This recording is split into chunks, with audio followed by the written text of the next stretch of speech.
FM megahertz wale khatpolia ki panahon ki puang kia All India Radio Jaisanpur pai program hi masai ngai ki tu te jing pha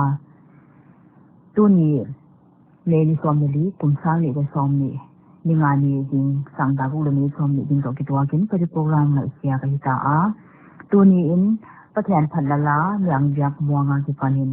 la ki lom tak tak te ngai na ini di mu ole tu in la na ini ngai dingwa ilama sa pending in yang jang buanga ki panin ka nga hong khol thi la inai thiding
kalong dam lua chi la ingai song non ding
kalundam hoa tu pao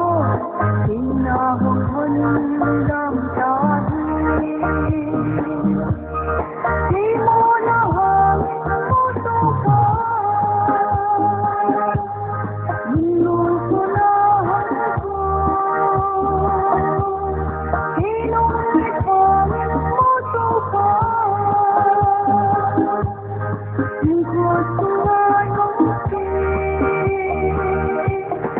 kalundam hoa tu pao ina hong hon dam ta kalundam hoa tu pao ina hong hon dam ta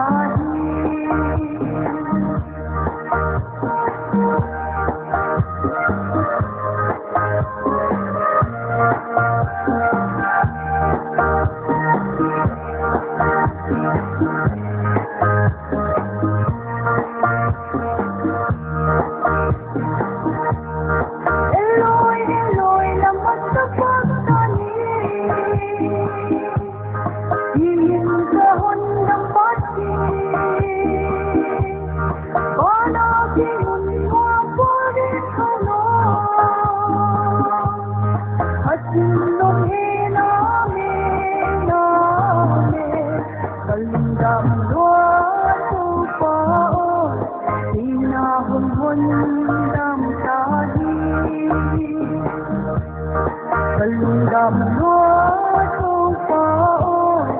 ina hong hon dam ta ina hong hon dam ta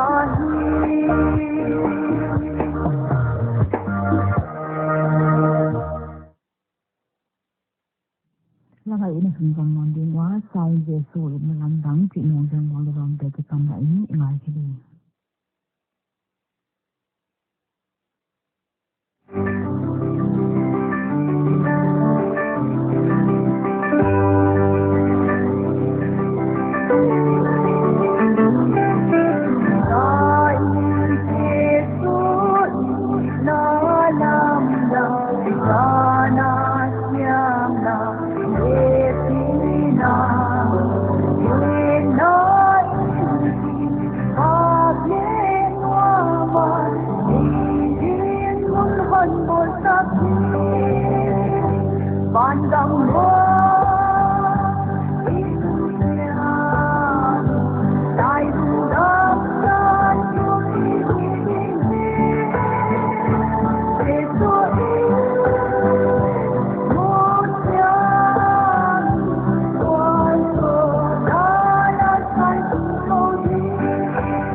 na pa na to pa o bang din nun di sila ngay tom non din.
o bang tin man de chi la ingai